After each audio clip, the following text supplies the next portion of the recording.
సాక్షి గణపతి ఆలయం. శ్రీశైలం వెళ్లే మార్గంలోనే ముందు మనకి సాక్షి గణపతి ఆలయం కనిపిస్తుంది. అయితే ఈ ఆలయం ప్రత్యేకత ఏంటి అంటే, ఎవరైతే భక్తులు శ్రీశైలం శ్రీ మల్లికార్జున స్వామిని దర్శించుకోవడానికి వస్తారో వాళ్ళు ఖచ్చితంగా సాక్షి గణపతి ఆలయానికి వెళ్ళాలి. అక్కడ మన పేరు మరియు మన గోత్రం సాక్షి గణపతికి చెప్పాలి. అప్పుడు గణపయ్య తన దగ్గర ఉన్న యాత్రాపత్రం అంటే ఒక బుక్ లో మన పేర్లు మన గోత్రం రాసుకుంటాడు. అంటే మనం ఈ ఆలయాన్ని సందర్శించాము అనే ప్రూఫ్ లాగన్నమాట. అండ్ ఇక్కడికి వచ్చే భక్తులు కూడా ఖచ్చితంగా ఈ ఆలయానికి వెళ్తారు. మీరు వెళ్ళినప్పుడు కూడా అస్సలు మిస్ అవ్వకండి. 7th వన్ వచ్చేసి శిఖరం.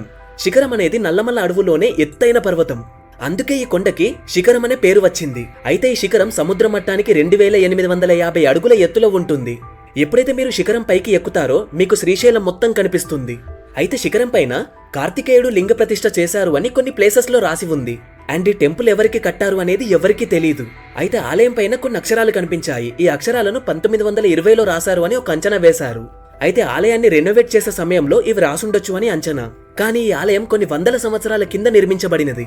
ఈ శిఖరం ప్రత్యేకత ఏంటి అంటే, ఈ శిఖరం వ్యూ పాయింట్ నుండి మనం శ్రీశైలం ఆలయం మెయిన్ గోపురం గనక చూడగలిగితే, అంటే ఎలాంటి కెమెరాస్ బైనోక్యులర్ సహాయంతో కాకుండా మనం డైరెక్ట్ గా మన కళ్ళతో గనక చూడగలిగితే మనకి మోక్షం లభిస్తుంది అంట. అంటే నెక్స్ట్ జన్మ ఉండదు. దాదాపు ఇది ఎవ్వరికి కనిపించదు. నేను ట్రై చేసా, నాకు కనిపించలేదు.